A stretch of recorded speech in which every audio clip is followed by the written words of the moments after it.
সন্ধ্যা নামতে এখনো ঢের দেরি, কম করে হলো 5 মিনিট, অথচ এর মধ্যে সবকিছু অন্ধকার হয়ে গেছে। জেলের পরিবেশ বাইরের দুনিয়ার মতো নয়, কেমন যেন অন্যরকম, গা ছমছমে ভাব।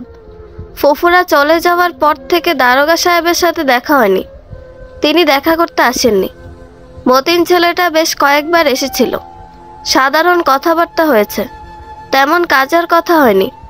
বুকের মধ্যে জমা কষ্ট চোখের পানির সাথে গড়িয়ে না পড়লে হৃদয় ভাঙার আওয়াজ শোনা যায়। আমিও শুনতে পাচ্ছি, সে আওয়াজ বড্ড বেশি ভয়ঙ্কর, অশ্রাব্য, কানে তালি লেগে যায়। শুধু তাই নয়, বুকের ভেতর কোনো এক জায়গায় বিরাট ক্ষত হয়ে গেছে, সেখান থেকে রক্তের গলগল আওয়াজ শোনা যাচ্ছে। মস্তিষ্ক কাজ করা বন্ধ করে দিয়েছে, পরিণত হয়েছে অনুভূতিহীন প্রস্তরখণ্ডে। রাত 10টার দিকে দারোগা সাহেব আমায় দেখতে এলেন। খালি হাতে আসেননি, সাথে করে ফল মিষ্টি নিয়ে এসেছেন। অবাকই হলাম। দারোগা সাহেব বললেন, ফয়সাল, শরীর ভালো? হড়বড় করে বললাম, জি ভালো। তোমার ব্যাপারটা আমি বুঝতে পারছি, চিন্তা করো না, আল্লাহ চাইলে তুমি ন্যায় বিচার পাবে। কি বুঝতে পারছেন? এমনিতে তোমার বয়স কম, বাচ্চা ছেলে, সব কথা তোমার সাথে আলোচনা করা যায় না, তবুও কিছু করার নেই, আমাকে বলতেই হবে। কি বলতে চান বলুন? আপনি বলতে পারলে আমার শুনতে সমস্যা হবে না। তোমার দাদির খুনের দুটো দিক আছে।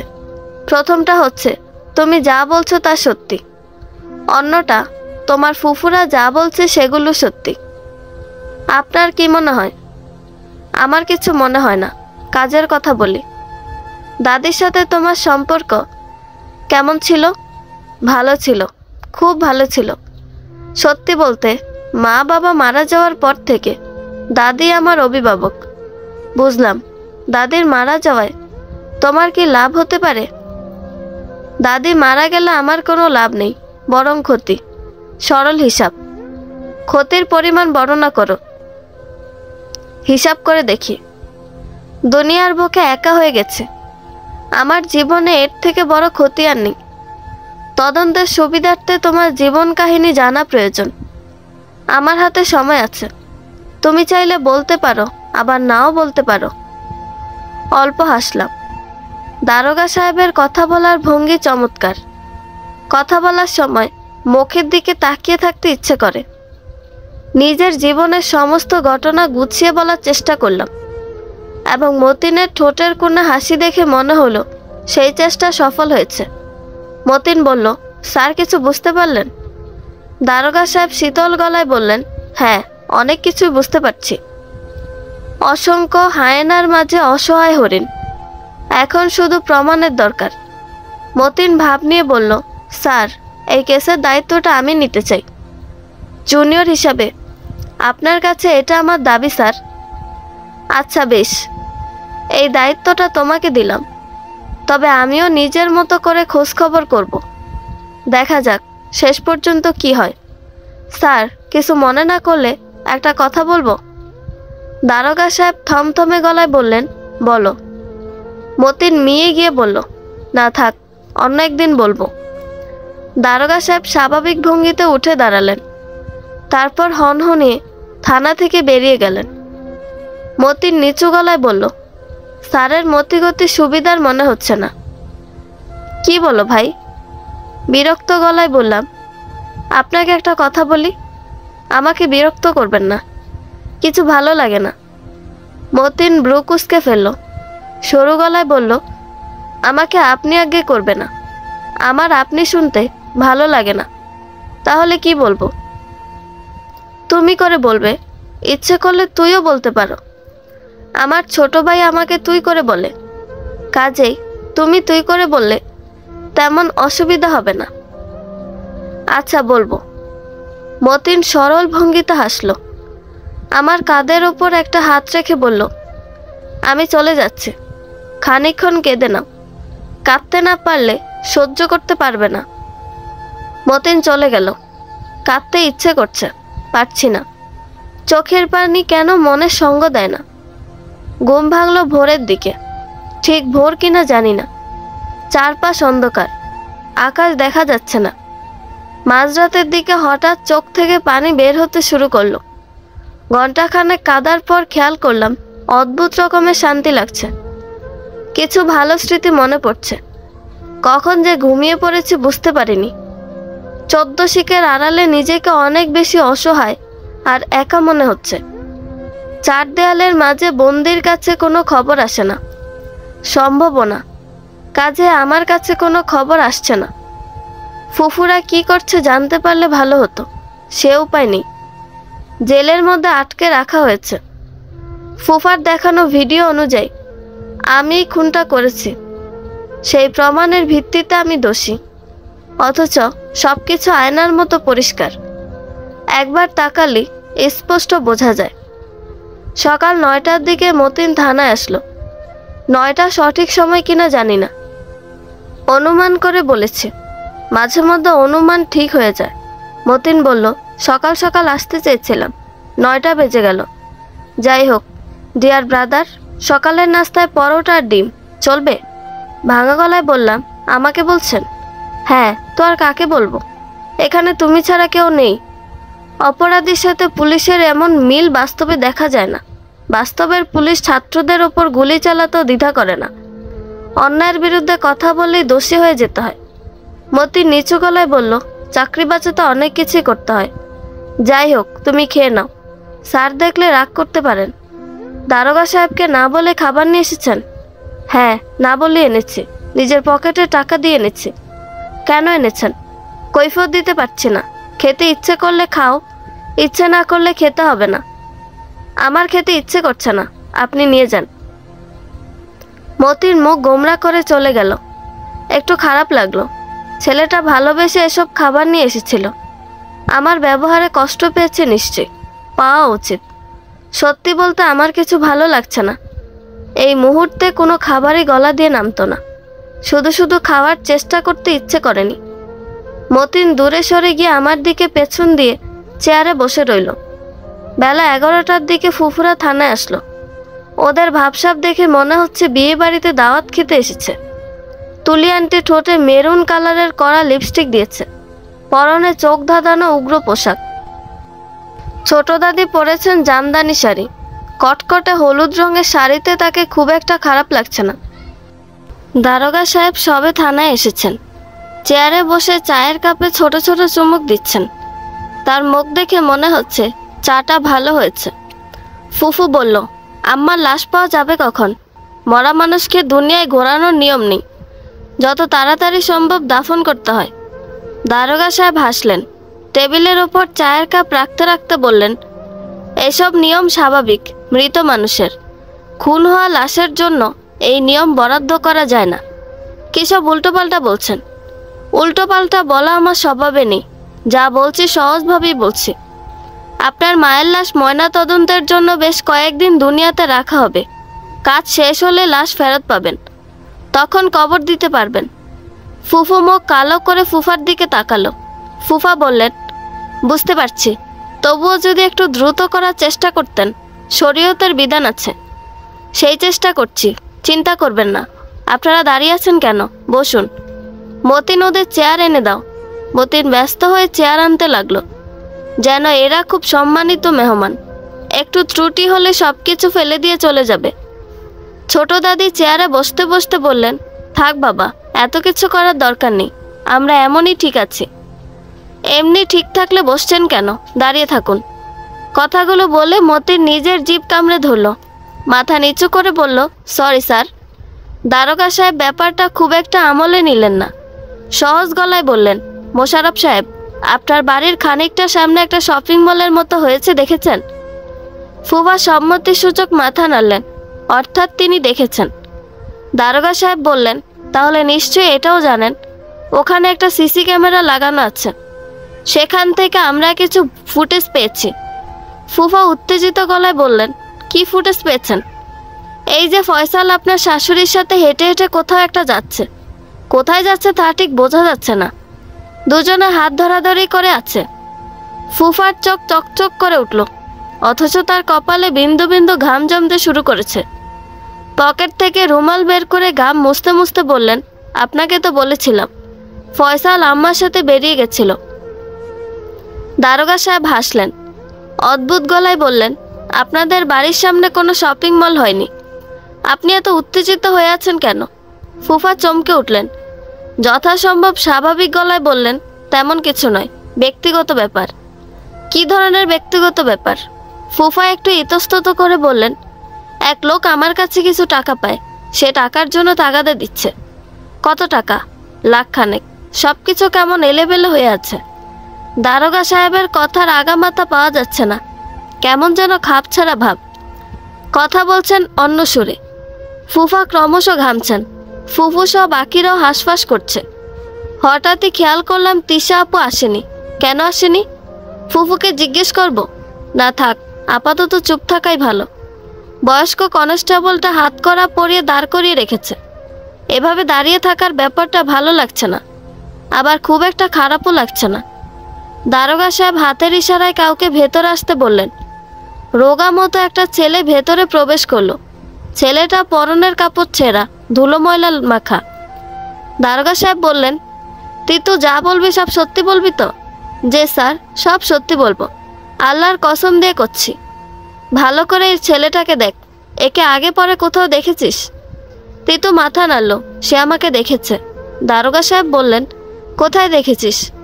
বৈরব নদীর পাড়ে আমার মামার চায়ের দোকান আছে, সেই দোকানের সামনে দিয়ে যেতে দেখেছি। শেষবার কবে দেখেছিস? গতকাল দুপুরের দিকে দেখছি। ছেলেটার সাথে কি কেউ ছিল নাকি একা ছিল? যদি কেউ থাকে তাহলে সে কি এখানে আছে? তিতু ফুফার দিকে হাত উঁচু করে বলল, এই লোকটা ছিল। দুজনে খুব গল্প করছিল। ফুফা খেকিয়ে উঠলেন, জাজালো গলায় বললেন, বেজন্মা, মিথ্যা বলছিস কেন? তিতু জোর গলায় বলল, মা বাপ তুলে গালি দেবেন না, যা দেখছি তাই বলছি। মিথ্যা কথা এই তেতু বলে না। দারোগা সাহেব বললেন, মোশাররফ সাহেব, এটা থানা, অতিরিক্ত বাড়াবাড়ি করলে আপনাকে জেলে ভরতে 2 মিনিট সময় লাগবে না। ফুফা মিয়ে গিয়ে রাগী দৃষ্টিতে তিতুর দিকে চেয়ে রইলেন। দারোগা সাহেব বললেন, প্রতিদিন রাস্তা দিয়ে হাজার হাজার মানুষ চলাচল করে, তুমি আলাদা করে এদের চিনলে কিভাবে? ওই ছেলেটার পায়ে কালো রঙের জুতো ছিল, ওইটা আমার খুব পছন্দ হয়েছে, তাই আলাদা করে মনে আছে। দারোগা সাহেব আমার পায়ের দিকে তাকালেন, আমিও তাকালাম। সত্যি একজোড়া কালো জুতো পরে আছি। ফুফু বলল, আপনারা বিনা কারণে আমার স্বামীকে ফাঁসানোর চেষ্টা করছেন। ও ফয়সালের সাথে যায়নি, একা গিয়েছিল। মা নিজেই কল দিয়ে ডেকেছিল। ওর মোবাইল চেক করে দেখুন, শেষবার মা নিজে ওকে কল দিয়েছে। দারোগা সাহেব হাত বাড়িয়ে ফুফার মোবাইল নিলেন, কল লিস্ট চেক করে দেখে বললেন, এই কলটা রেকর্ড করা নেই। ফুফা বললেন, সব কিছু তো রেকর্ড করা নেই, তবে কিছু আছে, আমি বের করে দিচ্ছি। ফুফা কল রেকর্ড বের করলেন, তাতে স্পষ্ট শোনা যাচ্ছে, আমি বলছি, আমি দাদিকে মেরে ফেলবো। খানিকক্ষণের জন্য স্তব্ধ হয়ে গেলাম। হায় রে সম্পত্তি, তোরা চাইলেই তো আমি দিয়ে দিতাম। এতিম না হয় এতিমের মতো এতিমখানায় বড় হতাম। এমন বিশ্রী পরিকল্পনা করতে কি একটুও লজ্জা করলো না? দারোগা সাহেব হাসলেন, সহজ ভঙ্গিতে বললেন, মোশাররফ সাহেব, ছোট্ট জীবনে কিসের চাহিদা আপনার? কেন মিথ্যে বলছেন? মানে কি বলতে চাইছেন? আপনার বাড়ি থেকে ভৈরব নদীর পার পর্যন্ত যাওয়ার রাস্তায় 3টে দোকানে সিসি ক্যামেরা লাগানো আছে। আমরা সেখান থেকে কিছু ফুটেজ পেয়েছি। সেসব ফুটেজে স্পষ্ট বোঝা যাচ্ছে ফয়সাল আপনার সাথেই ছিল। ছোট দাদি খেকিয়ে উঠলেন, তেতো গলায় বললেন, আমার ছেলেকে ফাঁসাচ্ছেন কেন? গলা নিচু করে কথা বলেন, না হলে আপনাকেও 14 শিকের ভাত খাওয়াতে পারি। ফুফু বলল, আপনি কী সব বলছেন আমরা বুঝতে পারছি না। না বোঝার মতো কিছু নেই, আমি বাংলায় কথা বলছি। তারপরও যখন বুঝতে পারছেন না, বুঝিয়ে বলছি। আপনার মায়ের খুনি হিসেবে ফয়সালকে গ্রেফতার করা হয়েছিল। প্রমাণ হিসেবে মোশাররফ সাহেব একটা ভিডিও দেখিয়েছিলেন, সাক্ষ্য দিয়েছিলেন। আপনারা বলেছেন ফয়সাল নাকি তার দাদির সাথে গিয়েছে, কোথায় গিয়েছে জানেন না, কিন্তু বাস্তবতা ভিন্ন। আমরা অনুসন্ধান করে দেখেছি, গতকাল দুপুরের সময় ফয়সাল মোশাররফ সাহেবের সাথে নদীর পাড়ে গিয়েছিল। এখন কথা হচ্ছে, আপনারা মিথ্যা সাক্ষ্য কেন দিয়েছেন? কি উদ্দেশ্যে দিয়েছেন? আসলে কে খুন করেছে, কেন করেছে, সব কিছুর উত্তর জানতে হবে। সেজন্যই মোশাররফ সাহেবকে গ্রেফতার করা হবে এবং আপনাদেরকে নজরবন্দি করে রাখা হবে। ফুফু বলল, কোন আইনে আমার স্বামীকে গ্রেফতার করতে চাইছেন? দারোগা সাহেব বরফ শীতল গলায় বললেন, পুলিশকে ভুল পথে চালিত করার জন্য। বাড়াবাড়ি করলে আপনাকে একই ধারায় গ্রেফতার করা হবে। ফুফু সত্যিকার অর্থে নিভে গেল। একজন কনস্টেবল এসে বলল, স্যার, থানার মধ্যে একটা বেড়াল মরে আছে, দেখে মনে হচ্ছে কেউ বিষ দিয়েছে। দারোগা সাহেব ব্রু কুঁচকে ফেললেন। তরল গলায় বললেন, কি খেয়েছিল, কেউ কি দেখেছ? হ্যাঁ স্যার, দেখেছিলাম। মতিন পরোটা ডিম এনে টেবিলের উপর রেখেছিল, ওই খেয়েছে।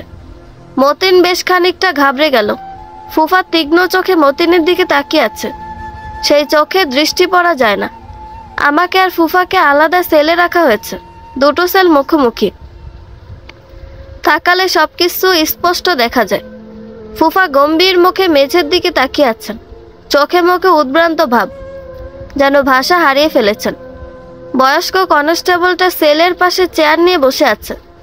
মোবাইলে কিসব ভিডিও দেখেছে, প্রতিবাদী কোনো কিছু নিশ্চয়। কাজী নজরুলের কবিতা শোনা যাচ্ছে। এক গ্লাস পানি পান করলাম, শরীরটা ভালো লাগছে না। গতকাল দুপুরের পর থেকে আর কিছু খাওয়া হয়নি।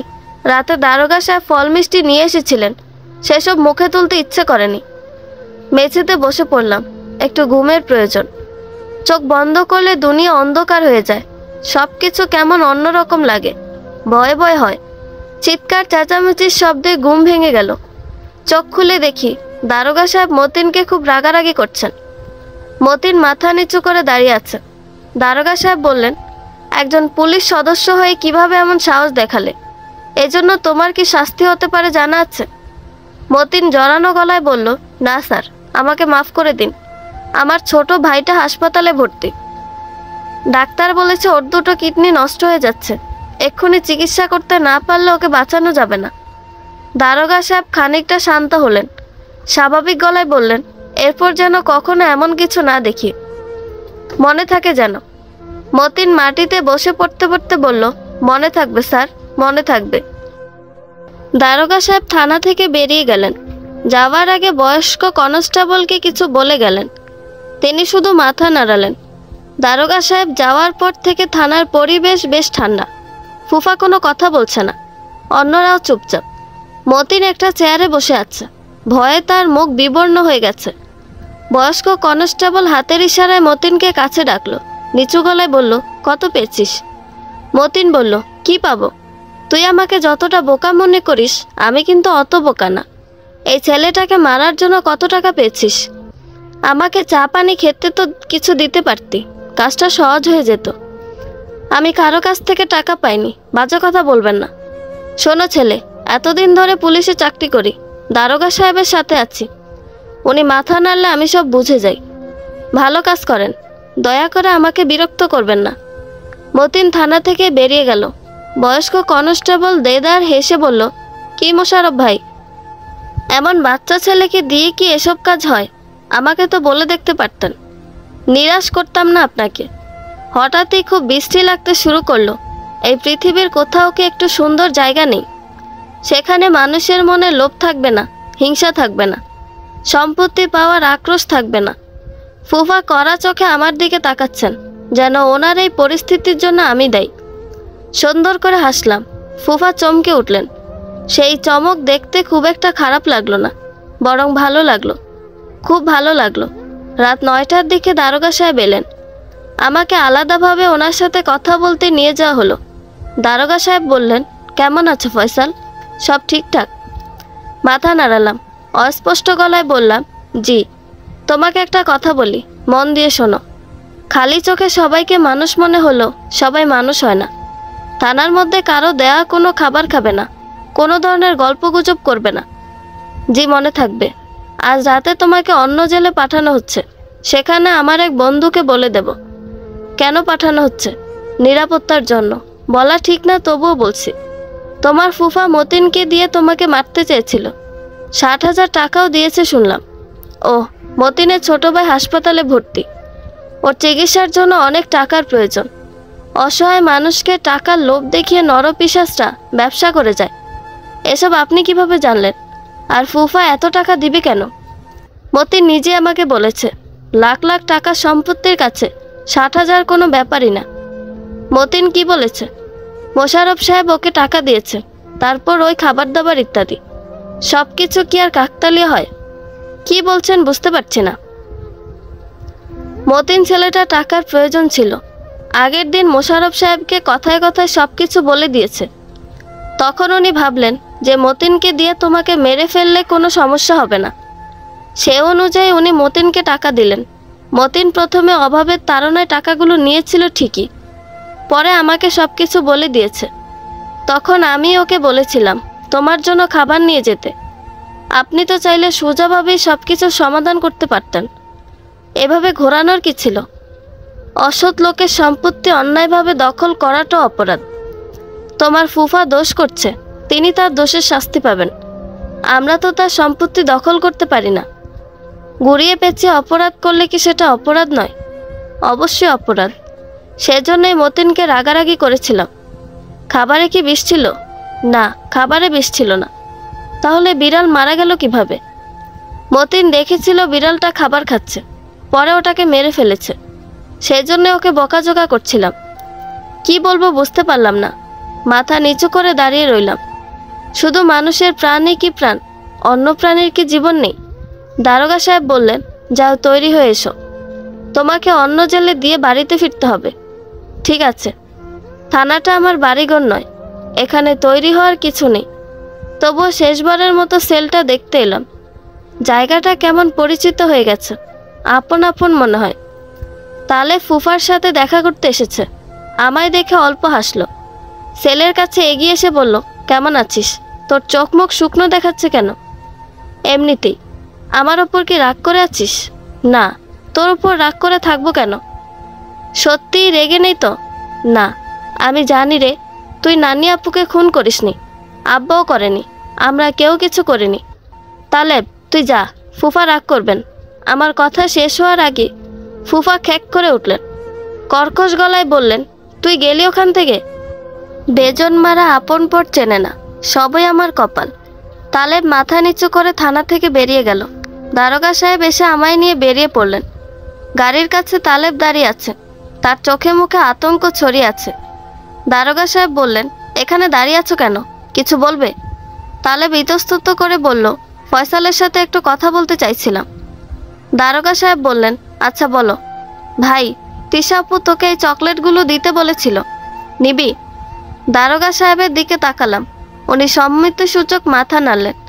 তালেব বলল, আপনা কেমন কেমন হয়ে গেছে, ঠিক মতো কথা বলে না, খায় না, সারাক্ষণ জানালা দিয়ে তাকিয়ে থাকে, ফুফিয়ে ফুফিয়ে কাঁদে। দাদির জন্য কষ্ট পেয়েছে হয়তো। আমরা তো নানি আপুর মুখটাও আর দেখতে পারলাম না। ওনাকে কি আর ফেরত দেওয়া হবে না? দারোগা সাহেব বললেন, নিশ্চয়ই, তদন্ত চলছে, কাজ শেষ হলে লাশ দেওয়া হবে। তালেব কেমন যেন কেঁপে উঠল। আমিও উঠলাম। লাশ কথাটা মানতে পারিনি হয়তো। তালেব চলে গেল। ওর দু চোখ ভিজে উঠেছে। শার্টের হাতায় চোখ মুছে গাড়িতে উঠে বসলাম। কিছুই ভালো লাগছে না। সকালে ঘুম ভাঙলো একটা কাকের ডাকে। দাঁড় কাক বোধহয়, কেমন কা কা করে ডাকছে। নতুন জেলের পরিবেশ আলাদা কিছু লাগছে না। মনটা কেমন বিষিয়ে আছে। অনেক রাত পর্যন্ত জেগেছিলাম। নানান চিন্তায় মাথা খারাপ অবস্থা। বেলা 9টার দিকে দারোগা সাহেব আমাকে নিতে এলেন। খুব জরুরি কোনো কাজ আছে। বহু দিন বাদে নিজের বাড়ির মুখ দেখতে পারলাম। সময়ের হিসাবে খুব বেশি না হলেও এতটুকু সময়কে আমার কাছে কয়েক যুগ মনে হয়েছে। বসার ঘরে সকলে গোল হয়ে বসে আছে। ফুফু আমায় দেখে মুখ বিকৃত করে ফেলল। ফুফাকেও এখানে আনা হয়েছে। বলতে গেলে সবাই এখানে আছে। দারোগা সাহেব বললেন, আপনাদের এখানে নিয়ে আসার একটা বিশেষ কারণ আছে। আমাদের মাঝে একজন বিশেষ মানুষ আসতে চলেছে। তার সাথে পরিচয় করার জন্য এই আয়োজন। ফুফু বলল, যা বলা সোজাভাবে বলুন। আপনার হেয়ালি দেখতে ভালো লাগে না। সোজাভাবেই বলবো, পরনারীর সাথে হেয়ালি করতে আমারও ভালো লাগে না। যাই হোক, কাজের কথা বলি। মোশাররফ সাহেব কি সব কিছু স্বীকার করতে চান? ফুফা কিছু বললেন না, কঠিন চোখে তাকিয়ে রইলেন। দারোগা সাহেব বললেন, মানতেই হবে আপনার মস্তিষ্ক খুব দ্রুত কাজ করে। এই দ্রুততর মস্তিষ্ককে কি ভালো কাজে লাগাতে পারতেন না? ছোট দাদি কঠিন মুখে বললেন, মস্কারা না করে সোজাভাবে বলুন, আমাদের আরও অনেক কাজ আছে। জি, সোজাভাবেই বলছি। দারোগা সাহেব মোবাইল বের করে কাউকে কল দিলেন। সহজ হয়ে বললেন, মতিন, ওনাকে নিয়ে আসো। হ্যাঁ হ্যাঁ, এই বাড়িতেই আসো। মিনিট পাঁচেক পর মতিন একজন মানুষকে নিয়ে সদর দরজা দিয়ে বাড়ির ভেতর ঢুকলো। অবাক দৃষ্টিতে ওদের দিকে তাকিয়ে রইলাম। খানিকটা হতবাক হয়ে গেছি বলা চলে। এই লোককে এখানে কেন আনা হয়েছে? দারোগা সাহেব বললেন, মোশাররফ সাহেব, দেখুন তো চিনতে পারেন কিনা। লোকটাকে আপনার পরিচিত মনে হচ্ছে। ফুফা তীক্ষ্ণ গলায় বললেন, না, চিনতে পারছি না, উনি আমার পরিচিত নয়। দারোগা সাহেব মৃদু হাসলেন, সহজ গলায় বললেন, ফয়সাল, দেখো তো তুমি ওকে চিনতে পারো কিনা। জি, চিনতে পারি। ফুফার সাথে যেদিন ভৈরব নদীর পাড়ে মাছ ধরতে গিয়েছিলাম, ওই দিন ওনার সাথে দেখা হয়েছিল। ওনার একটা হাত কাটা। এই তো ফয়সাল চিনতে পেরেছে। তাহলে আপনি কেন চিনতে পারলেন না? ফুফা কিছু বললেন না, কঠিন দৃষ্টিতে মেঝের দিকে তাকিয়ে রইলেন। ছোট দাদি বললেন, আমাদের হেনস্থা করবেন না। পুলিশ হয়েছেন বিদায় কি মাথা কিনে নিয়েছেন? দারোগা সাহেব বললেন, মাথা কিনে নেওয়ার কথা আসছে কেন? তদন্তের খাতিরে অনেক কিছুই করতে হয়। যাই হোক, এই লোকটার সাথে আপনাদের পরিচয় করিয়ে দিই। ফুফু বলল, কারো সঙ্গে পরিচিত হওয়ার প্রয়োজন মনে করছি না। সোজা কথাগুলো সোজাভাবে বলুন। এখানে মেয়ের বিয়ে দিতে বসিনি যে হাজার কথা আলোচনা করতে হবে।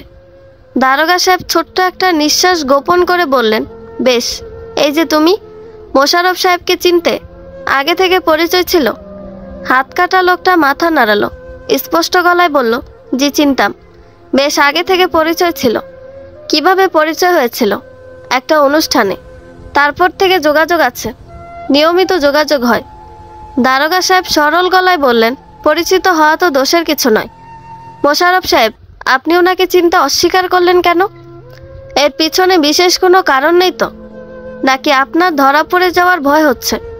ফুফা কিছু বললেন না, ভাবলেশীন চোখে এদিক ওদিক তাকাতে লাগলেন।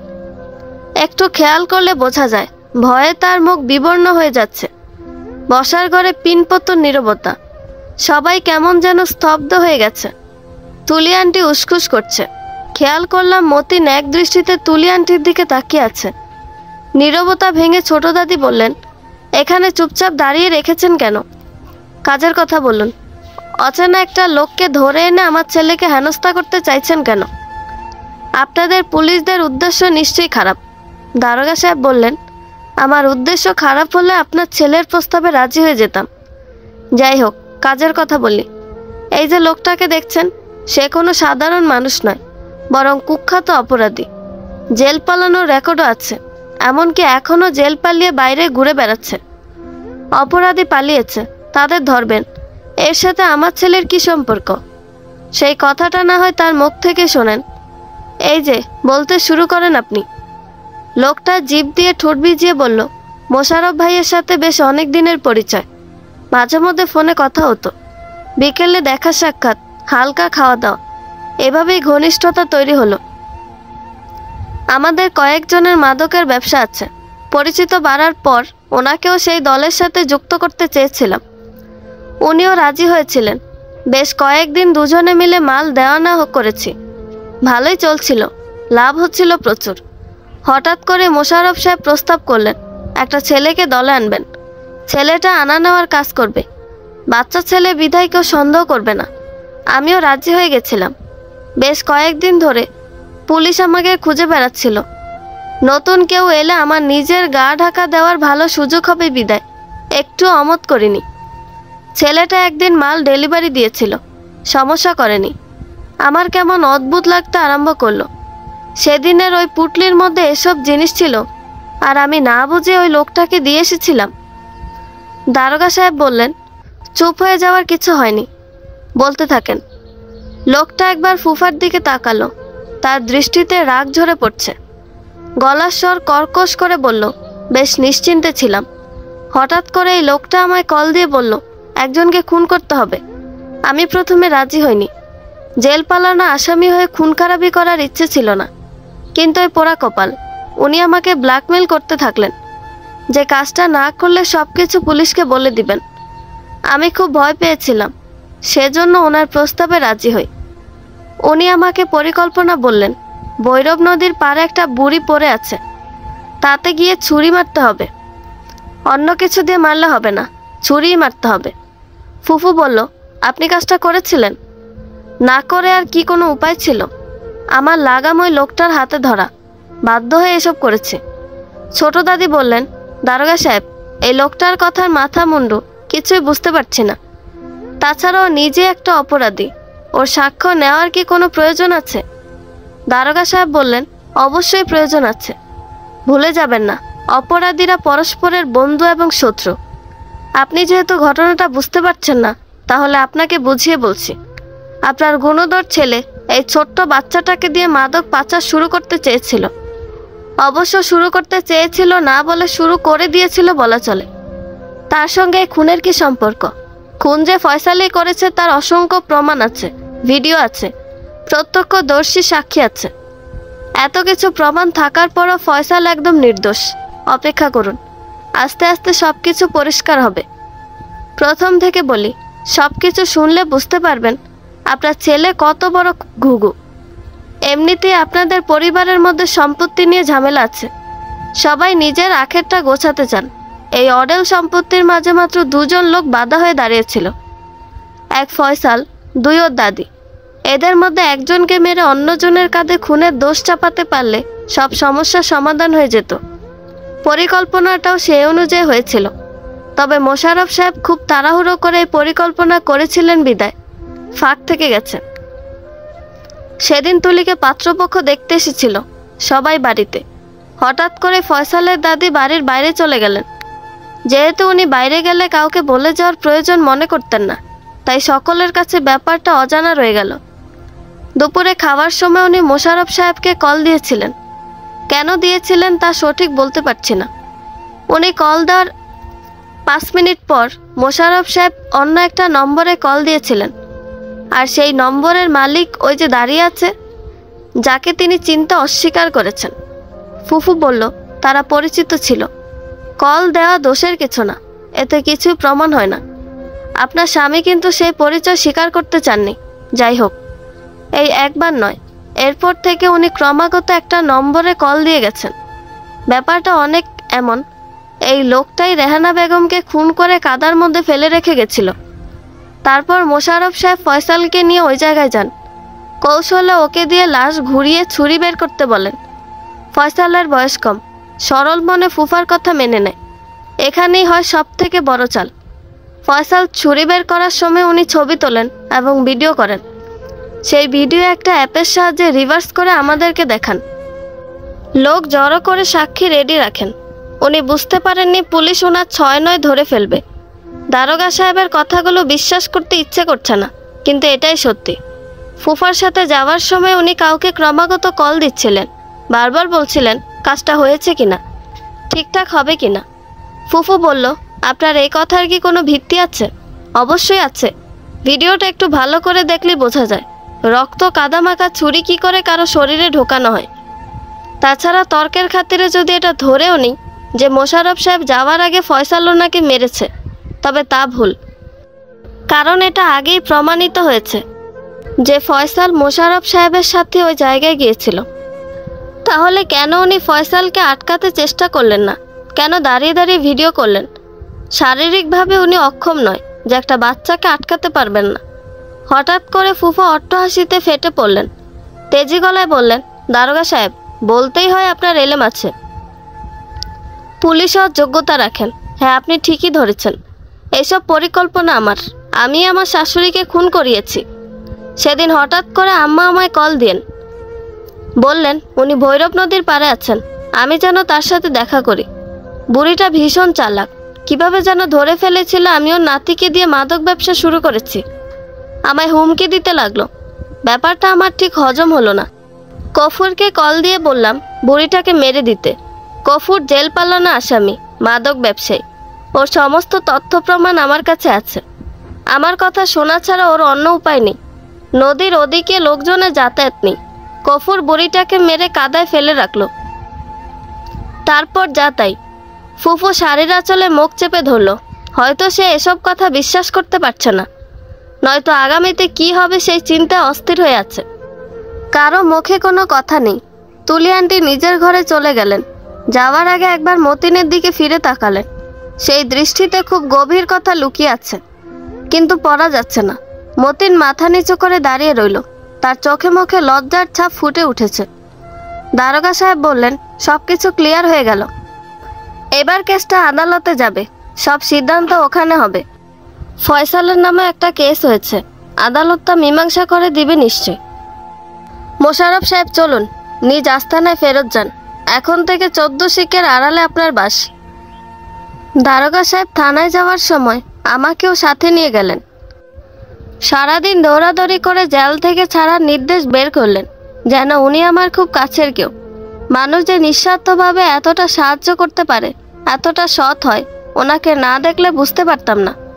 দিনের আলো মরে এসেছে, চারদিকে অন্ধকারে ঘনত্ব বাড়ছে। দারোগা সাহেব হাসি মাখা মুখে আমার দিকে তাকালেন, সহজ গলায় বললেন, তোমাকে কি বাড়িতে দিয়ে আসবো? হ্যাঁ আসুন। ঠিক আছে। অন্ধকার রাস্তায় গাড়ি চলছে, এটা আমাদের বাড়ির পথ নয়। একবার মনে হলো দারোগা সাহেবকে ব্যাপারটা জিজ্ঞেস করি, পরক্ষণে চুপ হয়ে গেলাম। এদিকে কোনো কাজ থাকবে হয়তো। রাতের পরিবেশে ঘোরাঘুরি করতে বেশ ভালো লাগে। ফাঁকা মাঠের কোণে এসে গাড়ি থামলো। দারোগা সাহেব বললেন, নামো তো, একটু কাজ আছে। চুপচাপ গাড়ি থেকে নেমে এলাম। মাঠটা বেশ বড়, দূরে ঝোপঝাড় আছে, জায়গাটা নির্জন, লোকজন নেই, গা ছমছমে ভাব। দারোগা সাহেব বললেন, ফয়সাল মিয়া, ভয় করছে নাকি? চমকে উঠলাম। নিজেকে স্বাভাবিক রাখার চেষ্টা করতে করতে বললাম, না ঠিক আছে। বুঝলে, এই জায়গাটা আমার খুব প্রিয় একটা জায়গা, তবে বিগত 20 বছর ধরে আমি এই জায়গাটাকে ঘৃণা করি। মানেটা খুব সহজ, আবার জটিলও বলতে পারো। আপনার কথা বুঝতে পারলাম না। দারোগা সাহেব বরফ শীতল কণ্ঠে বললেন, তোমার মায়ের নামটা যেন কি? দারোগা সাহেবের দিকে তাকালাম। উনি খুব ভয়ঙ্কর দৃষ্টিতে আমার দিকে তাকিয়ে আছেন। ডান হাতে একটা ছুরি, চাঁদের আলোয় ছুরিটা চকচক করছে। আপনার হাতে ছুরি কেন? লাইসেন্স করা পিস্তল দিয়ে খুন করতে হয় না। ভয়ে গলা শুকিয়ে গেছে। জিভ দিয়ে ঠোঁট ভেজানোর ব্যর্থ চেষ্টা করতে করতে বললাম, মানে? দারোগা সাহেব হাসলেন। সে হাসিতে গায়ের লোম দাঁড়িয়ে যায়, ভয়ে শরীর জমে আসে। দারোগা সাহেব হাসলেন। সে হাসিতে গায়ের লোম দাঁড়িয়ে যায়, ভয়ে শরীর জমে আসে। ভীতু গলায় বললাম, কাকে মারতে চাইছেন? আমাকে। দারোগা সাহেব অট্ট হাসি দিয়ে বললেন, তোমাকে মেরে আমার কি লাভ? আমি তো তোমার মাকে মারতে চাইতাম। যে মেয়ে আমার গোটা জীবনটা শেষ করে দিয়েছে, তাকে কিছুতেই ক্ষমা করা যায় না, কিছুতেই না। মা বেঁচে নেই, অনেক আগে পৃথিবী ছেড়ে চলে গেছে। তার উপর আপনার কিসের এত রাগ? কি করেছে আমার মা? দারোগা সাহেব হড়বড় করে বললেন, জানি, আমি সব কিছু জানি। হতভম্ব হয়ে তাকিয়ে আছি। কি বলবো কি করব কিছুই বুঝতে পারছি না। আমার অভিধানে এখন একটা শব্দ ঘুরে বেড়ায়, বুঝতে পারছি না। মাঝে মধ্যে নিজের ওপরই বিরক্ত লাগে, কেন আমি কিছু বুঝতে পারি না। সব কিছু কেন এলোমেলো হয়ে যায়। দারোগা সাহেব কিছু না বলে হনহনিয়ে মাঠের মধ্যে চলে গেলেন। কৌতূহলবশত আমিও ওনার পিছন পিছন গেলাম। লোকটার আচরণ সম্পূর্ণ বদলে গেছে, অদ্ভুত ব্যবহার করছে, যেন উনি মানসিকভাবে সুস্থ নেই। একটা কলা গাছের ওপর ক্রমাগত ছুরির আঘাত করছে, বিড়বিড় করে কিছু বলছে। সেসব কথার ধরন খুব হালকা, বাতাসে উড়িয়ে নিয়ে যায়। চাঁদের আলোয় খোলা মাঠের নিচে দারোগা সাহেবকে সম্পূর্ণ অন্যরকম লাগছে, সুস্থ মানুষ মনে হচ্ছে না। খানিক বাদে উনি ক্লান্ত হয়ে মাটিতে বসে পড়লেন, ফুফিয়ে ফুফিয়ে কাঁদতে লাগলেন। বিস্মিত গলায় বললাম, ঠিক আছেন আপনি? এমন ব্যবহার করছেন কেন? শরীর খারাপ লাগছে নাকি? দারোগা সাহেব মাথা নাড়লেন, অস্পষ্ট গলায় বললেন, আমি ঠিক আছি, গাড়িতে গিয়ে বসো, দ্রুত যাও। ওনার সাথে কথা বাড়ালাম না, তড়িঘড়ি করে এসে গাড়িতে বসলাম। ভয় কিংবা আতঙ্ক কোনোটাই কাটেনি। ঘণ্টাখানেক বসে থাকার পর দারোগা সাহেব ফিরলেন। গাড়িতে বসতে বসতে অসম্ভব কোমল গলায় বললেন, ফয়সাল, তুমি খুব ভয় পেয়ে গেছিলে তাই না? মাথা নাড়লাম।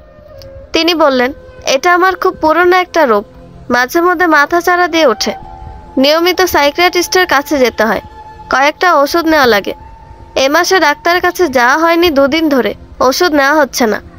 সেজন্য খানিকটা উলটপালট হয়ে পড়েছিলাম। তোমার কোনো ক্ষতি করেনি তো? সরল গলায় বললাম, না, আমার কিছু করেননি, আমি ঠিক আছি। সত্যি বলতে কি, এই পৃথিবীতে অনেক কিছু আবিষ্কার হলো, আবেগ নিয়ন্ত্রণ করার মেশিন তৈরি হয়নি। সাইকিয়াট্রিস্ট আমায় অনেক কিছু বুঝিয়ে বলে, আমিও ওনার কথা বুঝতে চেষ্টা করি, নিয়ম কানুন মেনে চলি। তারপরেও আমি তো একটা মানুষ, কত সময় আর নিজেকে নিয়ন্ত্রণ করতে পারি বলো? দারোগা সাহেব দীর্ঘশ্বাস ছাড়লেন। কি বলবো বুঝতে পারলাম না। খানিকক্ষণ চুপ থাকার পর দারোগা সাহেব বললেন, তুমি হয়তো আমার কথা বুঝতে পারছো না। অবশ্য গোটা ঘটনা না শুনলে বুঝতেও পারবে না। বলুন আমাকে, আমি বুঝতে চাই, কোথায় কষ্ট আপনার?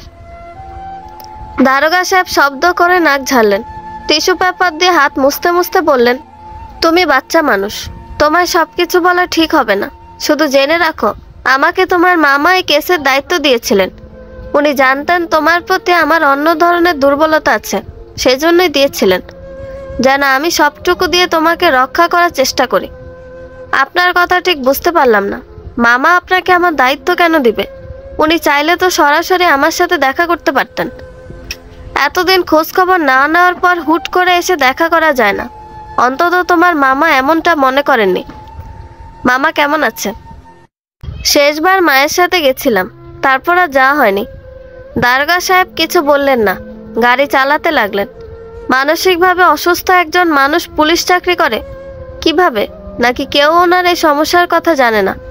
কোনো বিষয় অতিরিক্ত কৌতূহল ভালো না। নিজেকে নিয়ন্ত্রণ করার চেষ্টা করতে লাগলাম। দারোগা সাহেব আমাকে বাড়ির সামনে নামিয়ে দিয়ে গেলেন। যাওয়ার আগে সহজ গলায় বললেন, পরে কখনো দেখা হলে আমার জীবনের গল্প বলবো, ভালো থাকবে। ব্যস্ত হয়ে প্রশ্ন করলাম, আমার প্রতি আপনার কিসের দুর্বলতা? কি হন আপনি আমার? দারোগা সাহেব জবাব দিলেন না, শুধু হাসলেন। তারপর ব্যস্ত ভঙ্গিতে গাড়ি ঘুরিয়ে চলে গেলেন। এক দৃষ্টিতে গাড়ির দিকে তাকিয়ে রইলাম। আজ হঠাৎ অন্যরকম অনুভূতি হচ্ছে। এ অনুভূতি বলে প্রকাশ করা যায় না। শান্ত পায়ে বাড়ির ভেতরে যেতে লাগলাম। এতদিন হয়ে গেছে দাদির লাশ পাওয়া যায়নি। পুলিশেরা দেয়নি, দাফন কাফন করা হয়নি। কেন দেয়নি বুঝতে পারছি না। দারোগা সাহেবকে এই ব্যাপারে প্রশ্ন করার দরকার ছিল, করা হয়নি। আজকাল গুরুত্বপূর্ণ বিষয়গুলো মনে থাকছে না। ফুফু সোফার কোনায় বসেছিল। আমায় দেখে স্বাভাবিক গলায় বলল, দারোগা সাহেব দিয়ে গেলেন? মাথা নাড়ালাম, মুখে কিছু বললাম না। ফুফু বলল, হাত মুখ ধুয়ে ঘরে গিয়ে বিশ্রাম নে, রান্না শেষ হলে খেতে ডাকছি। ফুফুর ব্যবহারে আশ্চর্য হলেও মুখে কিছু বললাম না। স্বাভাবিক ভঙ্গিতে ঘরে চলে এলাম। বহুদিন বাদে নিজের বিছানায় শুয়ে আছি। সবকিছু কেমন যেন স্বপ্নের মতো মনে হচ্ছে। হয়তো স্বপ্নটা সুন্দর নয়, তবে বিষাক্তও নয়। শূন্যতা আছে, পূর্ণতা নেই, তবুও খুব একটা খারাপ লাগছে না। রাতের খাওয়ার সময় ছোট দাদি বললেন, ফয়সাল, আমার ছেলেটা তো জেলে চলে গেল, আমাদের একটু দেখে রাখবা। বড্ড অসহায় হয়ে পড়েছে। শান্ত গলায় বললাম, আমি কিভাবে দেখে রাখবো? দেখে রাখার বয়স হয়নি আমার। আমি কখনো আপনাদের ক্ষতি চাইনি। তারপরও তো আপনারা আমায় আপন ভাবতে পারেননি। ফুফু বলল, আমাদের ভুল হয়ে গেছে বাবা, তোর ফুফা বুঝতে পারেনি। হাসালে, সত্যি হাসতে ইচ্ছে করলো। ফুফা কি বাচ্চা ছেলে যে বুঝতে পারেনি? এসব নিয়ে কথা বলতে ইচ্ছে করছে না ফুফু।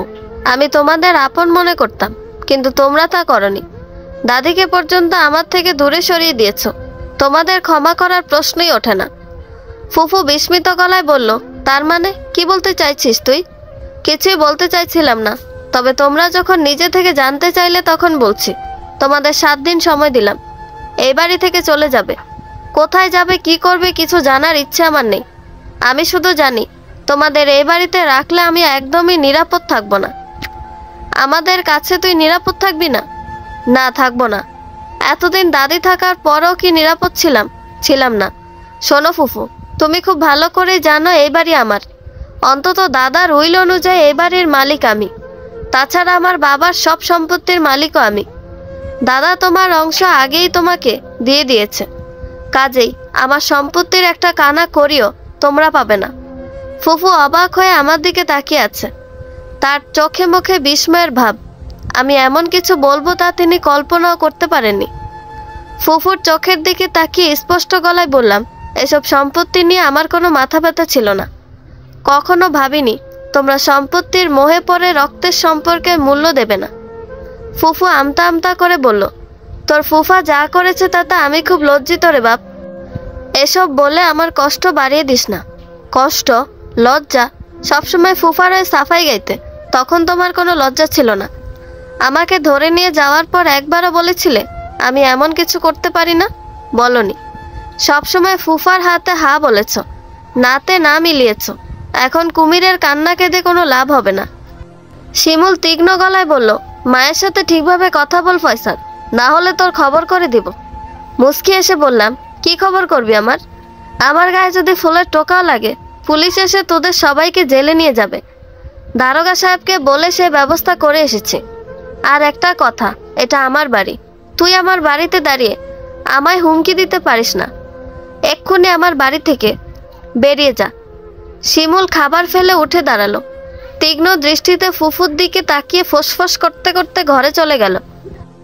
ছোট্ট একটা নিঃশ্বাস গোপন করে খেতে শুরু করলাম। ছোট দাদি বললেন, দাদু ভাই, তোমার কষ্টটা আমি বুঝতে পারছি, তাই বলে এত তাড়াহুড়ো করে কোনো সিদ্ধান্ত নেওয়া উচিত না। আমরা তোমার নিজের লোক না, আপনি কিংবা আপনারা কেউই আমার নিজের লোক না। এতদিন জেলে ছিলাম। কয়বার আমায় দেখতে গিয়েছিলেন? একবার, দুবার, 0 বার? ছোট দাদি প্রসঙ্গ ঘুরিয়ে বললেন, তোমার দাদির লাশ ফেরত দিক, দাফন হোক, আমরা এবারই ছেড়ে চলে যাব। অন্যের কথা শুনে থাকার দরকার কি, যখন নিজেদেরই বাড়িঘর আছে? এই তো ঠিক বুঝেছেন, কাল সকালে থানায় যাব, দাদির লাশের ব্যাপারে কথাবার্তা বলবো, তারপর আপনারা এবারই ছেড়ে চলে যাবেন। কোনো কিছুর বিনিময়ে আমি আর আপনাদের সাথে থাকবো না। ছোট দাদি কিছু বললেন না, চুপচাপ নিজের কাজ করতে লাগলেন। খাওয়া শেষ করে নিজের ঘরে চলে এলাম। দারোগা সাহেবের কথাটা মাথা থেকে সরাতে পারছি না। আমার প্রতি ওনার কি এমন দুর্বলতা থাকতে পারে? এই ব্যাপারটা আমায় খোঁজ নিতেই হবে। আমার কাছে মায়ের একটা ডায়েরি আছে, ওইটা পড়ে দেখব, ওখানে কিছু থাকলেও থাকতে পারে। ভাবনা মতো ডায়েরিটা বের করে নিয়ে বিছানায় বসে পড়লাম। হঠাৎই তিশা আপু দরজা ঠেলে ভেতরে ঢুকলো। তড়িঘড়ি করে দরজা লাগাতে লাগাতে বলল, ফয়সাল, লাইট বন্ধ করে দে, তোর সাথে কথা আছে। খানিকটা অবাক হলো, লাইট বন্ধ করে দিলাম। তিশা আপু ফিসফিস করে বলল, আব্বা নানিকে খুন করেনি রে ভাই। এসব কি বলছো? তাহলে কে খুন করেছে? আমি খুন করেছি। সেদিন নানির সাথে আমিও বেরিয়েছিলাম। তারপর দরজার অপর কেউ খুব জোরে আঘাত করলো, যেন দরজা ভেঙে ফেলবে। ওপাশ থেকে ফুফুর গলা শোনা যাচ্ছে, তীক্ষ্ণ গলায় বলছে, ফয়সাল, দরজা খোল, এক্ষুনি দরজা খোল। তিশা তোর ঘরে এসেছে। তিশা আপু ভয়ে কাঁপছে, ইশারায় না বলতে বলছে। আপুকে খাটের কোনায় লুকিয়ে থাকতে বলে দরজা খুললাম। দরজা খোলার সাথে সাথে ফুফু আমার গালে সজোরে একটা থাপ্পড় মারল। কর্কশ গলায় বলল, তিশা কোথায়? বল, তিশা কোথায়? দারোগা সাহেব চেয়ারে হেলান দিয়ে বসে আছেন, তার মুখ থমথমে। তিশা আপুও কোনো কথা বলছে না, এক কোণে গুটিসুটি মেরে দাঁড়িয়ে আছে। ফুফু চিন্তিত মুখে ফুফার দিকে তাকাচ্ছে। মতিন বলল, সবকিছু মিটে যাওয়ার পর আপনাদের আর কি কথা থাকতে পারে? এভাবে আমাদের সময় নষ্ট করবেন না। ফুফা বললেন, সেটাই তো আমি বুঝতে পারছি না। সবকিছু স্বীকার করে নেওয়ার পরে এসব আলাপ আলোচনার দরকার কি? আপনারা এসব অ্যালাউ করছেন কেন? দারোগা সাহেব মাথা নাড়ালেন, ভরাট গলায় বললেন, তিশা কিছু বলতে চায়, সেজন্য ওকে থানায় আনা হয়েছে। আপনার স্ত্রী আর ফয়সালও এসেছে, এতে আমার কোনো হাত নেই। তিশা, তুমি কি বলতে চাও, বলো। ফুফার মুখ ভয়ে বিবর্ণ হয়ে গেছে। ফুফু দাঁত কামড়ে দাঁড়িয়ে আছে। তিশা আপু বলল, আমার আব্বু নানি আপুকে মারেনি, ওনাকে আমি মেরেছি। দারোগা সাহেব বললেন, একথা বলছো কেন? তিশা আপু শুকনো ডোক গিলে বলল, নানি আপু ফয়সালকে নিয়ে একটু বেশি চিন্তা করতেন। সেদিন ফয়সাল আব্বার সাথে মাছ ধরতে গেছিল, এটা নানি আপুর পছন্দ হয়নি। উনি আমাকে ডেকে নিয়ে বললেন, তোর বাবা কোথায়, মাছ ধরতে যায় জানিস? না জানলে তোর বাপের থেকে জেনে একটু জানাস তো। আমি জানতাম না ওরা কোথায় মাছ ধরতে যায়, সেজন্য আব্বুর থেকে জেনে নানি আপুকে বলেছিলাম। নানি আপু আমাকে নিয়ে ওই জায়গাটা দেখতে গেছিলেন। তারপর? দারোগা সাহেব ব্রু কুঁচকে বললেন, তারপর কি? চুপ করে থাকার কিছু নেই, যা বলতে চাও বলো, সোজাভাবে বলো। ওই জায়গায় যাওয়ার পর নানি আপুর সাথে একটা ব্যাপার নিয়ে ঝামেলা হয়। তর্কের এক পর্যায়ে আমি ওনাকে ধাক্কা মারি। নানি আপু কাদায় পড়ে যায়। অনেক ডাকাডাকির পরেও ওঠেনি। অনেক চেষ্টা করেছিলাম, কিন্তু ওঠাতে পারিনি। ওই জায়গায় তেমন লোকজন থাকে না, সাহায্যের জন্য কাউকে খুঁজে পাইনি। আমি অনেক ভয় পেয়ে গেছিলাম। তাড়াতাড়ি করে নানির নম্বর থেকে আব্বুকে কল দিই, সব কিছু খুলে বলি। আব্বু আমাকে তাড়াতাড়ি করে হাসপাতালে যেতে বলে, কিন্তু আমি রাজি হচ্ছিলাম না। আব্বু বলল তার কোন বন্ধু এসে নাকি নানি আপুকে হাসপাতালে নিয়ে যাবে। আমি যেন হাসপাতালে গিয়ে ডাক্তারকে সব বলে রাখি। ফুফু ফুফার দিকে তাকিয়ে আছে, তার দৃষ্টি কিছু বলতে চাইছে। ফুফা মাথা নিচু করে দাঁড়িয়ে আছেন। দারোগা সাহেব বললেন, থামলে কেন, বলো। তিশা আপু বলল, আব্বুর কথা মতো আমি হাসপাতালের দিকে যাই, কিন্তু ডাক্তারের কাছে যেতে পারিনি। তার আগেই ফুফু আর দাদি আমাকে ধরে নিয়ে আসে। আমাকে বলে যে নানি আপু সুস্থ আছে, দুশ্চিন্তা না করতে। আমি নানি আপুকে দেখতে চাইছিলাম, কিন্তু আমাকে যেতে দেয়নি, ধরে বেঁধে বাড়িতে নিয়ে আসে। এরপর জানতে পারলাম নানি আপুর খুনের অপরাধে ফয়সালকে গ্রেফতার করা হয়েছে। আমি সব কিছু সত্যি বলতে চাচ্ছিলাম, কিন্তু দাদি বলতে দেয়নি। ফুফু আর দাদি মিলে আমাকে অনেক মারধর করে, ঘরে আটকে রাখে। মা এসবের কিছু জানতো না। ওরা মাকে বলেছিল আমি একটা ছেলের সাথে পালিয়ে যেতে গিয়ে ধরা পড়েছি, তাই এমন করছে। দারোগা সাহেব মতিনকে উদ্দেশ্য করে বললেন, তাড়াতাড়ি যাও, ওরা যেন পালাতে না পারে। আমার মন বলছে ওরা পালিয়ে যাওয়ার চেষ্টা করবে। মতিন তড়িঘড়ি করে বেরিয়ে গেল। ফুফু বলল, তুই এসব কথা আগে বলিসনি কেন? তিশা আপু বলল, আমি বলতে চেয়েছিলাম, কিন্তু তুমি শুনতে চাওনি। কালকেও না, উল্টো ফয়সালকে চর মারলে। ওর কোনো কথা না শুনে আমাকে নিয়ে ঘরে চলে আসলে। দাদি তোমাকে যা বুঝিয়েছে তুমি তাই বুঝে গেছো, কখনো নিজের মেয়ের কাছে প্রশ্ন করার প্রয়োজন মনে করনি। ফয়সাল আমার ছোট ভাই, শিমুল তালেবের মতোই ভাই মনে করি। ওর সাথে আমার অনৈতিক সম্পর্কের কথা কিভাবে বিশ্বাস করতে পারলে? ফুফু সত্যিকার অর্থে নিভে গেছে, কথা বলছে না, আঁচলে মুখ চেপে দাঁড়িয়ে আছে। দারোগা সাহেব বললেন, চুপ করে আছেন কেন, বলুন। আপনার শাশুড়ি আপনাকে কি বলেছিল? ফুফু ইতস্তত করে বলল, মায়ের মৃত্যু, ফয়সালের ধরা পড়া, এসবের মধ্যে তিশার ব্যাপারে কিছু ভাবার সময় পাইনি। শাশুড়ি ননদ বলেছিল তিশা এক ছেলের সাথে পালিয়ে যাচ্ছিল, ওরা ধরে নিয়ে এসেছে। আমার মানসিক অবস্থা ভালো ছিল না বিদায় এসব নিয়ে চিন্তা করতে চাইনি। ওরা সব কিছু দেখেছে। গতকাল ফয়সাল বাড়ি যাওয়ার পর তুলি আমার কাছে এলো, একটা চিঠি দিয়ে বলল ফয়সাল এই চিঠি তিশাকে লিখেছে। চিঠিতে ফয়সাল আর তিশার নাম ছিল। তুলি বলল, ওদের মধ্যে নিয়মিত অনৈতিক যোগাযোগ আছে।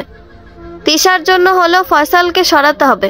আমি বিশ্বাস করতে চাইনি, কিন্তু যখন দেখলাম তিশা লুকিয়ে লুকিয়ে চোরের মতো ফয়সালের ঘরে যাচ্ছে, তখন সবকিছু বিশ্বাস হয়ে গেল। দরজায় কান পেতে শুনলাম তিশা ফয়সালকে লাইট নিভিয়ে দিতে বলছে। সহ্য সীমার বাইরে চলে গেল। ফয়সালকে ইচ্ছে মতো কথা শুনিয়ে তিশাকে নিয়ে ঘরে চলে গেলাম। তখন তিশা বলল সে একবার দারোগা সাহেবের সাথে কথা বলতে চায়। ওর আব্বু নাকি খুন করেনি, সেজন্যই আজ ওদের নিয়ে থানায় আসলাম। ফুফা মাথা নিচু করে সবকিছু শুনছে। তার ভাব দেখে মনে হচ্ছে তিনি এই মুহূর্তে মাটির সাথে মিশে যেতে পারলে শান্তি পেতেন। দারোগা সাহেব বললেন, শেষ প্রশ্ন, তিশা তোমার নানি আপুর সাথে কি নিয়ে ঝামেলা হয়েছিল? ফয়সালের লেখা চিঠি নিয়ে। ওটা আমরা মজা করে লিখেছিলাম, ট্রুথ অ্যান্ড ডেয়ার খেলার জন্য।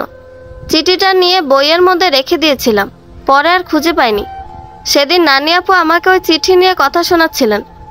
চরিত্র নিয়ে অনেক বাজে কথা বললেন, আরও কিছু বলেছিলেন যা মুখে আনতে পারছি না।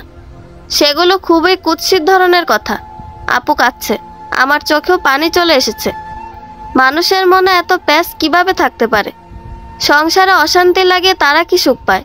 আমি না হয় ওদের কিছু না, কিন্তু তিশা আপু তো ওদের আপন। তাকে নিয়ে এমন নোংরা খেলা খেলতে একবারও বাঁধল না। ফুফুই বা কিভাবে এসব বিশ্বাস করে নিতে পারলো? কালকে চরের কারণটা আজ পরিষ্কার হয়ে গেছে।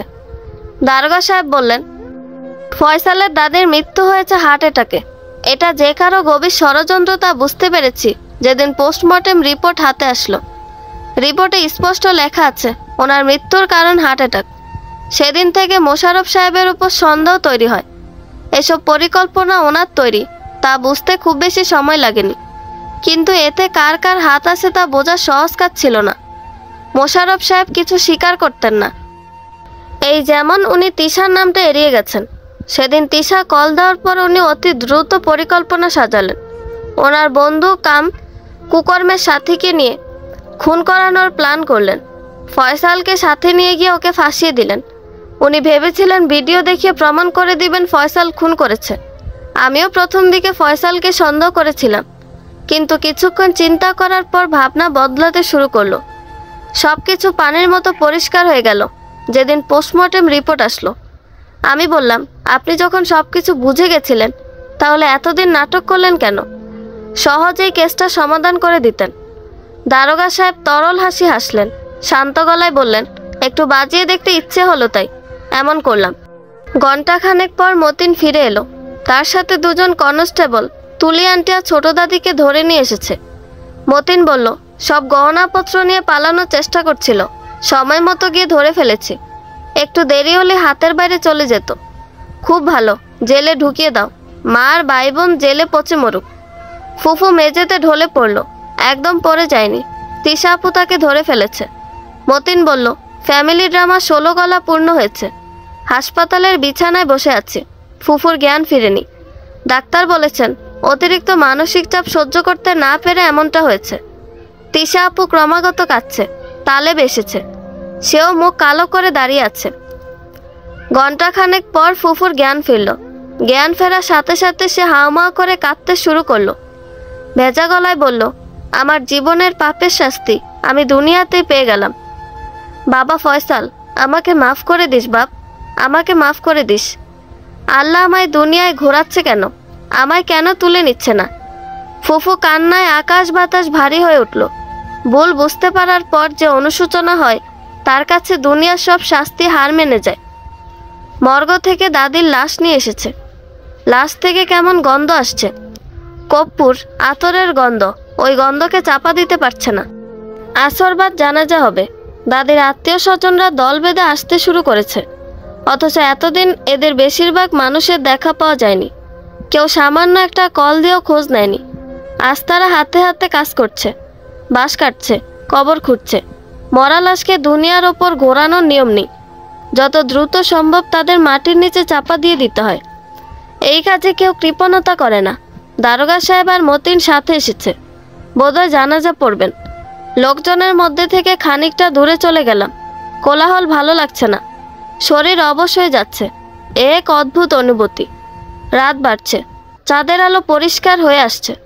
আকাশে ঘন কালো মেঘের ছড়াছড়ি, অথচ চাঁদের গায়ে এক বিন্দু মেঘের দেখা নেই।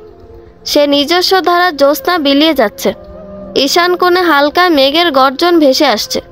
বৃষ্টি নামতে পারে। আত্মীয় স্বজনদের বেশিরভাগই বাড়ি ফিরে যায়নি। মেঝেতে বিছানা করা হয়েছে। উঠানে বড় হাঁড়িতে খিচুড়ি রান্না হচ্ছে। এই মুহূর্তে বাড়ির পরিবেশ দেখলে মনেই হবে না এখানে কোনো শোক আছে। এই বাড়ির কোনো মানুষ মারা গেছে। বিকেলে ফুফু কাঁদছিল, সে কি কান্না! চিৎকার শুনলে গায়ের লোম দাঁড়িয়ে যায়। এখন অবশ্য ফুফুর কান্না থেমে গেছে। কোমরে কাপড় বেঁধে রান্না তদারকি করছে। কয়েকজন বাচ্চা উঠানে দৌড়াদৌড়ি করছে। উৎসবমুখর পরিবেশ। সবার চোখের আড়ালে বেশ খানিকটা দূরে চলে গেলাম। আমার এসব ভালো লাগছে না। অন্ধকারের মধ্যে বেতের চেয়ারে পা উঠিয়ে বসে আছি। হঠাৎই দারোগা সাহেব একটা চেয়ার নিয়ে এসে আমার পাশে বসলেন। কোমল গলায় বললেন, খারাপ লাগছে? না, আমি ঠিক আছি। আপনি ফিরে যাননি? যেতে চেয়েছিলাম, তোমার ফুফু যেতে দেয়নি। খাওয়া দাওয়া করে যেতে বলল। ওহ আচ্ছা, তোমারে বলেছিলাম না আমার তোমার প্রতি এক ধরনের দুর্বলতা আছে? হ্যাঁ বলেছিলেন। কারণটা জানতে ইচ্ছে করেনি? করলেও কি আপনি বলবেন? হ্যাঁ বলবো। তোমার মাকে আমি খুব পছন্দ করতাম, বলতে পারো ভালোবাসতাম। কিন্তু মাকে নিয়ে কিছু শুনতে চাই না। আমার কাছে মা এই পৃথিবীর সবচেয়ে ভালো মানুষ। তারপর এখন তিনি বেঁচে নেই। দয়া করে তাকে নিয়ে কোনো বাজে কথা বলবেন না। দারোগা সাহেব হাসলেন, শান্ত গলায় বললেন, তুমি ঠিক বলেছ। তোমার মা সত্যিই খুব ভালো মানুষ। আমি তাকে বদনাম দিচ্ছি না। তাহলে? তাকে আমি ভালোবাসতাম ঠিকই, তবে আমাদের মধ্যে কোনো সম্পর্ক ছিল না। প্রেমালাপ হতো না। আপনার কথা ঠিক বুঝতে পারছি না। একতরফা ভালোবাসার নাম শুনেছ? আমার ক্ষেত্র তাই। যেদিন প্রথম তাকে ভালোবাসার কথা জানালাম, সেদিন সে বলল তার বিয়ে ঠিক হয়ে গেছে, সামনের সপ্তাহে বিয়ে। তোমার মামাদের অনেক অনুরোধ করেছি, লাভ হয়নি। সেদিন রাতের কথা মনে আছে? তোমার মামারা আমাকে মেরে ওখানে ফেলে রেখে গেছিল। সারা রাত ওখানেই পড়েছিলাম। পরের দিন লোকজন ধরে নিয়ে হাসপাতালে ভর্তি করে দেয়। শারীরিকভাবে সুস্থ হয়ে উঠি, চাকরি পাই, কিন্তু মানসিকভাবে ঠিক হতে পারিনি। কেন পারেননি? নিজের ওপর প্রচণ্ড ঘৃণা হয়। কেন কয়েকদিন আগে তাকে নিজের মনের কথা বলতে পারলাম না। শুধু তাই নয়, আমার জন্য তোমার মামারা তোমার মাকে অনেক মেরেছিল, 2 দিন হাসপাতালে থাকতে হয়েছে। এসব কারণে নিজেকে আজও ক্ষমা করতে পারিনি। বিয়ে করেছেন? না, এমন অদ্ভুত জীবনের সাথে কাউকে জড়াতে ইচ্ছে করেনি। একজনের স্মৃতি নিয়ে বেশ সুখে আছি। এক পলকের স্মৃতি নিয়েও যে বেঁচে থাকা যায় তা নিজেকে না দেখলে বুঝতে পারতাম না। একটা কথা জানতে চাইবো? বলো। মামা খুঁজে খুঁজে আপনাকে আমার কেসের দায়িত্ব দিল কেন? এই থানার দারোগা হিসেবে কেসের দায়িত্ব আগে থেকে আমার ওপর ছিল। পরে তোমার মামা কল দিয়ে তোমার পরিচয় বললেন, এই আর কি। আমার ওপর আপনার কিসের দুর্বলতা? তোমাকে তোমার মায়ের মতো দেখতে, এটাই আমার দুর্বলতা। হাসলাম। আমার খুব ক্লান্তি লাগছে। মনে হচ্ছে এই বেতের চেয়ারের উপরেই আমি ঘুমিয়ে পড়ব। দাদি মারা যাওয়ার পর আমার মাঝে মাঝে এরকম হয়। নিজেকে অসহায় এবং খুব ক্লান্ত মনে হয়। আশেপাশে কোথায় কি হচ্ছে, কে কি বলছে কিছু বুঝতে পারি না। কারোর কথাবার্তা কানে আসে না। নিজেকে খুব একা মনে হয়। এই তো দারোগা সাহেব এখনো আমার পাশে বসে আছেন, সমান তালে হাত নাড়িয়ে নাড়িয়ে কথা বলছেন, অথচ তার কোনো কথা আমার কানে আসছে না। মায়ের গলা শুনতে পাচ্ছি। তিনি খুব আদর করে আমার নাম ধরে ডাকছেন, বাবা ফয়সাল। এত সুন্দর করে কি কেউ কখনো আমার নাম ধরে ডেকেছে? মনে পড়ে না। পানির শব্দ কানে বাজছে। মনে হচ্ছে যেন কেউ নদীর বুক চিরে দাঁড় বাইছে। বেলা করে ঘুম ভাঙল। ঘড়িতে সকাল 9টা বাজে। ফুফু বলল, কাল রাতে কি তোর শরীর খারাপ লাগছিল? ওভাবে ঘুমিয়ে পড়েছিলি কেন? মাথা নাড়ালাম। আমার কিছু মনে পড়ছে না। শেষবার দারোগা সাহেবের সাথে কথা বলছিলাম, তারপর আর কিছু মনে নেই। ফুফু চিন্তিত গলায় বলল, তুই ঘুমিয়ে পড়ার পর দারোগা সাহেব কোলে করে খাটে দিয়ে গেলেন। তুই কি কিছু ঠিক পাসনি? না, আমার কিছু মনে নেই। সবাই চলে গেছে? না, আজ মায়ের নামে মিলাদ পড়ানোর কথা আছে। দুপুরে খাওয়া দাওয়া করে যে যার বাড়ি যাবে। তুমিও ওদের সাথে এ বাড়ি থেকে চলে যাও ফুফু। আমি তোমাদের কারোর সাথে থাকতে চাই না। ফুফু আঁতকে উঠল। ভেজা গলায় বলল, তিশা এখানকার কলেজে পড়ে। শিমুল তালেবের স্কুল এখানে। তোর ফুফা নেই। এই অবস্থায় আমি কোথায় গিয়ে থাকবো?